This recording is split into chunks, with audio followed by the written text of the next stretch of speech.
Halo sobat nih, gas lagi dah Feng Hao. Langsung aja kita gaskan. Mereview sedikit dari part sebelumnya, Feng Hao yang akan pergi ke dataran Beiming, dia harus membayar dengan sangat mahal hanya untuk pergi menggunakan kapal transportasi yang akan membawa dirinya pergi jauh. Di dalam perjalanan ini juga Feng Hao dia pun sadar kalau orang-orang yang ada di kapal ini mereka semua sangat-sangat kuat. Orang-orang yang ada di kapal ini mereka semua sangat kuat. Kemampuan mereka semua ada di atasku dan aku harus tetap rendah hati dan tidak menarik perhatian demi keamanan diriku sendiri, pikir dari Feng Hao. Dan kini awalnya di dalam perjalanan ini berjalan cukup lancar. Di sini Feng Hao dia juga membaca isi dari surat yang diberikan oleh Paman Wang. Kalau ternyata domain Beimang dapat disebut juga sebagai domain racun. Karena dahulu di tempat ini dihuni oleh mereka para penguasa racun yang sangat menakutkan. Namun di satu malam terjadilah sebuah pertempuran besar yang harus menghancurkan segalanya dalam satu malam. Dan hanya meninggalkan beberapa orang saja yang dapat selamat. Dan mereka yang selamat juga telah menjadi incaran buruan bagi dunia. Dan mereka yang menghancurkan domain racun ini dikenal sebagai aliansi cahaya. Dan sejak saat itulah domain racun dikuasai oleh mereka yang disebut sebagai aliansi cahaya. Walaupun Beimang dikenal dengan tempat yang sangat berbahaya, tapi di tempat ini dikenal juga menyimpan ribuan harta karun yang tidak ternilai. Karena legenda mengatakan kalau di tempat ini pada zaman kuno terjadilah sebuah pertempuran besar. Selain itu juga karena memang ini adalah domain racun, maka seorang alkemis sangat amat dihargai di tempat ini. Kira-kira itulah catatan dari Paman Wang yang telah dia berikan kepada Feng Hao. Hingga di satu momen kini Feng Hao dirinya yang sedang santuy, dia pun mendapatkan sebuah gangguan di dalam perjalanannya kali ini yang disebut sebagai Stream Storm, yang memaksa mereka semua harus menggunakan barrier pertahanan untuk dapat bertahan dari badai gila ini. Namun Feng Hao dia ternyata tidak menggunakan barrier pertahanan miliknya langsung. Feng Hao dia malah memilih menggunakan sebuah kristal yang memiliki sumber energi yang sangat kuat untuk dapat membantunya menahan dari serangan badai ini. Dan itu benar-benar menguras tenaga yang sangat luar biasa bagi para penumpang kapal ini. Dan untuk Feng Hao dia juga banyak sekali memakan energi yang berasal dari kristal yang dia bawa. Dan kristal itu juga ternyata sempat menarik perhatian dari seorang master tua. Bocah, kau sepertinya memiliki banyak barang yang bagus. Sambut dari Feng Hao yang membuat orang tua itu dia kini ingin merebut paksa harta berharga itu dari tangan Feng Hao. Serahkan semuanya. Serahkan benda itu, ujar dari orang tua itu yang membuat Feng Hao dia harus menghindar. Dan karena orang tua itu sangatlah kuat dan juga berbahaya tentunya.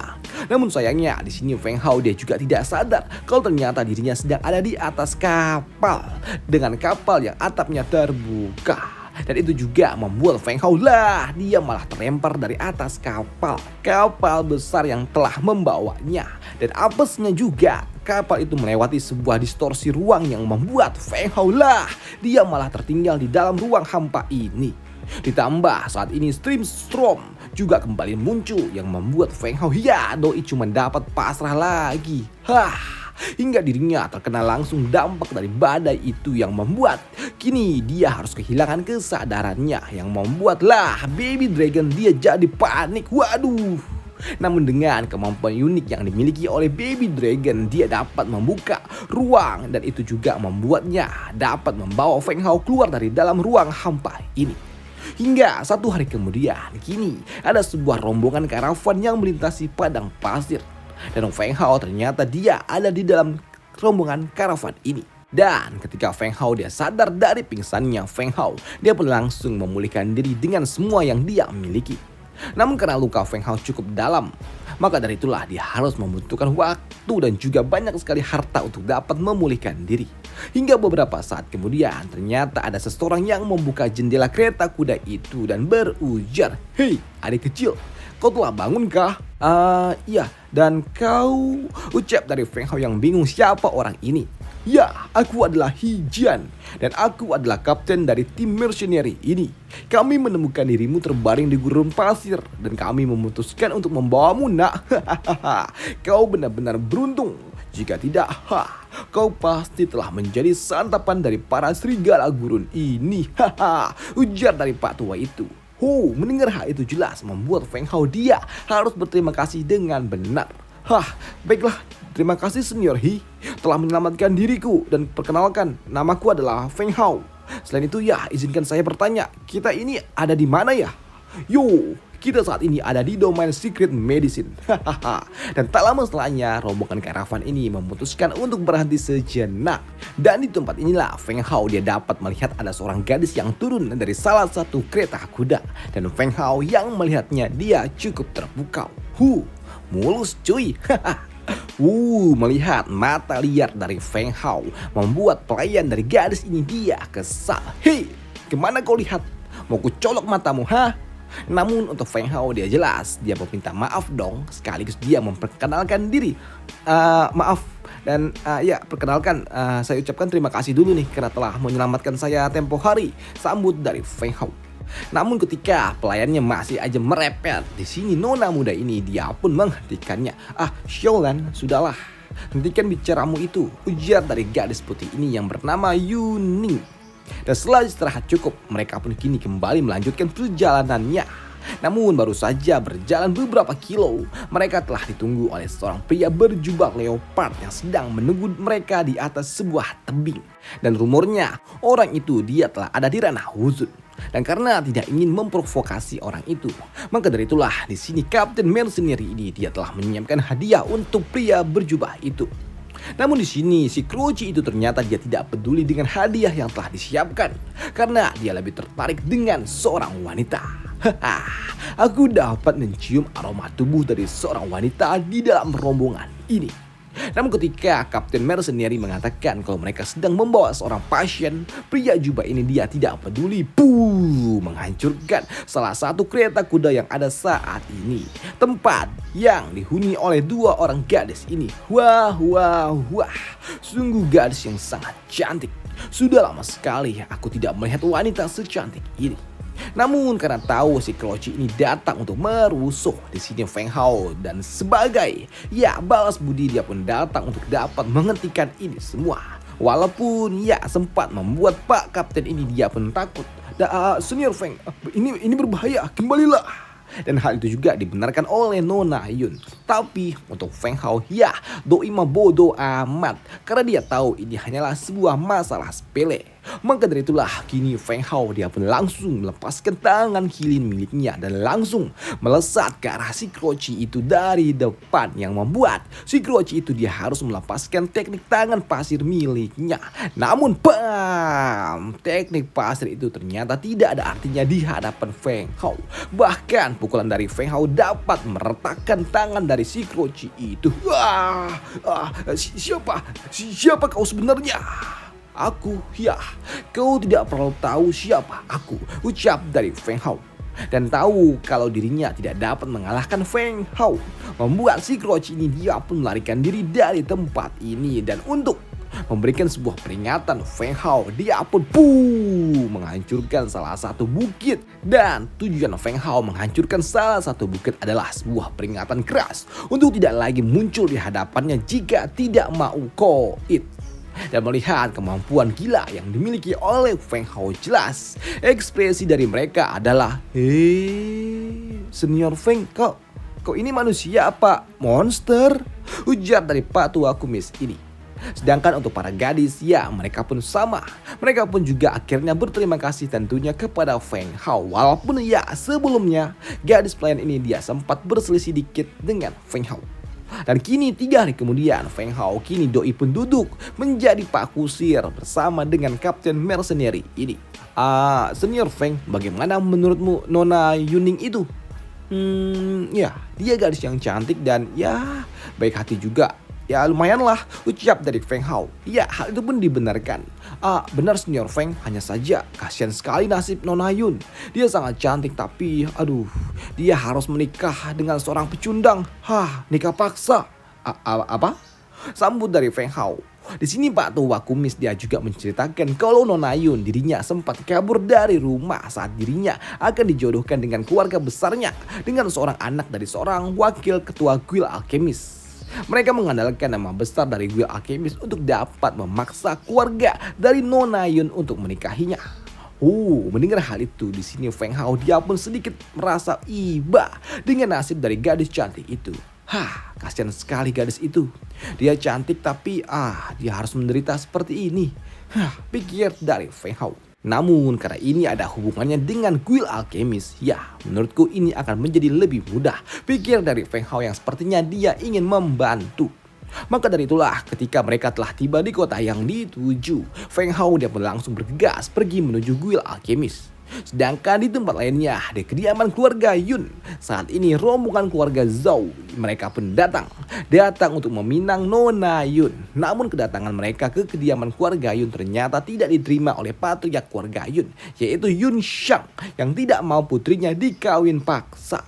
Namun karena dia tidak memiliki sebuah kekuatan, orang tua ini dia hanya dapat pasrah dan diseret keluar dari kediamannya sendiri.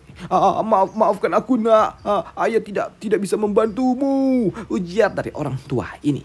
Sedangkan di aula ruang tamu saat ini cukup ramai karena acara pernikahan akan diadakan di aula ini. Dan di sini mereka semua telah berkumpul menunggu datangnya mempelai wanita.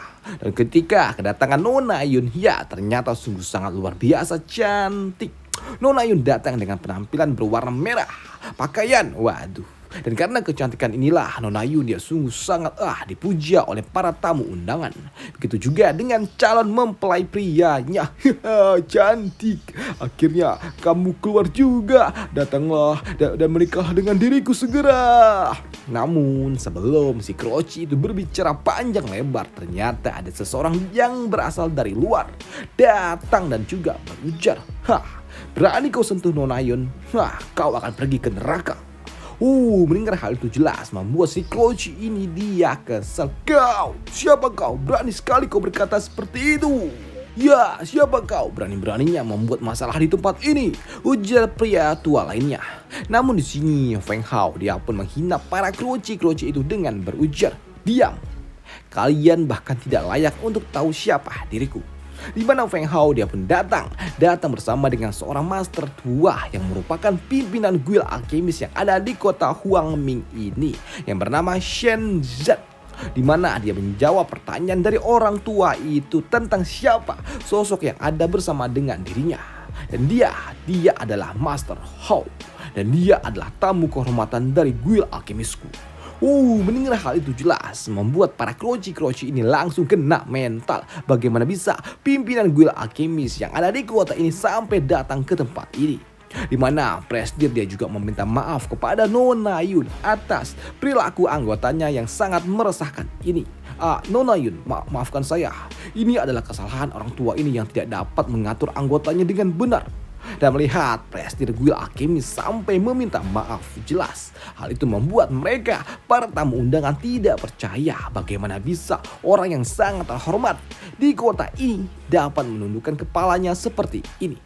Sedangkan untuk mereka para Kroci ini mereka langsung berlutut memohon maaf dan juga ampun atas tindakan mereka yang telah membuat malu Guild Alchemist. Presdir, maafkan kami. Namun untuk Presdir tua, dia hanya berujar kepada para bawahannya, cepat tangkap mereka berdua dan hukum mereka. Dan setelah membereskan semua urusan yang ada di tempat ini, Pak tua itu dia berujar, Master Hao, apakah Anda telah puas dengan langkah yang telah orang tua ini ambil? Ya, terima kasih Presdir Shan. Apa? Mendengar dan juga melihat Presdir Shan sangat hormat terhadap Feng Hao, bahkan sampai menundukkan kepalanya dan juga memanggil Feng Hao sebagai seorang master, membuat gadis pelayan ini dia shock. Apa? Dia memanggil bocah tengik itu master? Siapa dia sebenarnya? Ujar dari gadis pelayan ini yang membuat Feng Hao dia berujar, tidak ada. Aku cuma seorang alkemis tingkat bumi saja. Aku melakukan ini semua karena Nona Yun dia telah menyelamatkanku waktu itu. Jika tidak, tidak mungkinlah aku dapat berdiri di tempat ini. Dan untuk gadis Yun tentunya dia juga tidak bisa menyembunyikan kebahagiaannya, di mana dia juga berujar, aku Yuning, sekali lagi aku berterima kasih kepada Tuan Hao. Namun di sini Presiden Guild Alchemist dia juga merasakan ada yang janggal dengan Nona Yun, di mana dia merasakan energi yang khusus terpancarkan dari tubuh gadis itu. Nona Yun, apakah kau seorang alkemis? Apa? Mendengar hal itu tentu saja membuat gadis ini dia bingung. Namun di sini Presdir dia merasakan ada yang aneh. Bukan seorang alkemis dan tidak memiliki farmakop, tapi memiliki aura seorang alkemis. Ini sungguh sangat luar biasa. Maka dari itulah Tuan Hao dan juga Nona Yun, tolong ikutlah bersama saya ke kota suci alkemis. Maka dari itulah kini 7 hari kemudian Feng Hao dan juga Nona Yun mereka pun pergi mengikuti Presdir Shen untuk pergi ke kota suci milik para alkemis. Dan di tempat inilah pertama kalinya para alkemis dilahirkan, dan menurut legenda farmakop pertama juga diciptakan di kota ini. Dan di tempat ini juga Feng Hao dia berharap kalau dirinya dapat bertemu dengan seorang master alkemis terhebat yang dapat membantu dirinya menyembuhkan beberapa penyakit tersembunyi yang ada di dalam tubuhnya. Namun sebelum memasuki tempat ini, Feng Hao dia juga telah merasakan aroma yang sangat kuat, aroma dari obat-obatan yang sangat luar biasa yang terpancarkan di udara. Aroma obat-obatan ini sangat luar biasa. Ya, tentu saja benar Master Feng, ini adalah kota suci dari para alkemis. Bahkan di tempat inilah jika Anda bukan seorang alkemis tingkat surgawi, Anda tidak mungkin bisa dikatakan sebagai seorang alkemis. Sambut dari orang tua itu. Dan karena hari telah gelap, maka dari itulah sebelum bertemu dengan para tetua, maka dari itulah mereka memutuskan untuk beristirahat dulu. Dan kini di tempat area peristirahatan, Feng Hao dia pun berkultivasi karena memang kerapatan energi yang ada di tempat ini cukup sangat luar biasa untuk seorang alkemis. Dan tanpa segan Feng Hao dia pun langsung memanfaatkan semua berkah yang ada di tempat ini. Berkah sisa-sisa dari obat-obatan yang terpancar di udara. Dan itu membuat Feng Hao dia tanpa sadar memproyeksikan bukan sebuah, tapi sosok makhluk aneh yang tiba-tiba saja muncul di hadapannya. Hei, apa itu? Namun karena sosok itu tidak mengganggu, kini Feng Hao dia pun kembali fokus untuk dapat menyerap semua berkah yang ada di sekitarannya. Dan tanpa sadar, Feng Hao dia dapat menarik semua residu yang ada di udara ke dalam satu titik kumpul yang sama, yaitu kamar milik Feng Hao. Dan hal itu juga disaksikan oleh mereka, para master-master kuat yang ada di tempat ini. Apa itu? Apa yang terjadi? Itu kekuatan ini gila. Hal ini cuma dapat dilakukan oleh mereka yang memiliki farmakop tingkat divine. Maka dari itulah salah satu dari mereka langsung berujar, cepat beritahukan hal ini kepada Holy Land. Dan keesokan harinya Feng Hao dia pun dibawa pergi menuju aula para tetua. Dan di tempat inilah Feng Hao dia berujar kepada gadis Yun untuk tidak perlu takut ataupun risau, karena ini cuma tes untuk farmakop doang. Hei, ini tidaklah sulit, jadi tenanglah, oke? Ujar dari Feng Hao sembari memberikan sebuah giok kecil untuk dapat diletakkan di atas farmakop yang akan diujinya nanti. Maka dari itulah kini gadis Yun dia pun meletakkan giok di atas farmakop yang akan digunakan untuk mengetes kemampuannya, farmakop tingkat surgawi. Dan begitu gadis Yun yang menyentuh giok tersebut, tiba-tiba saja giok itu bercahaya bersama dengan farmakop surgawi yang ada di bawahnya, yang membuat para tetua yang melihatnya dia shock. Mereka shock. Apa? Itu aktif. Maka dari itulah tiba-tiba saja orang tua ini langsung melepaskan aura bertarungnya dan berujar, semuanya cepat mundur dan pasang formasi pelindung, lindungi alkemis surgawi ke-11. Ujar dari para tetua yang langsung berubah sikapnya menjadi sikap waspada begitu melihat gadis Yun memiliki bakat seorang alkemis tingkat surgawi. Waduh. Dan selesailah cerita kita di sini dulu, dan sampai jumpa di part selanjutnya. Bye. Thank you.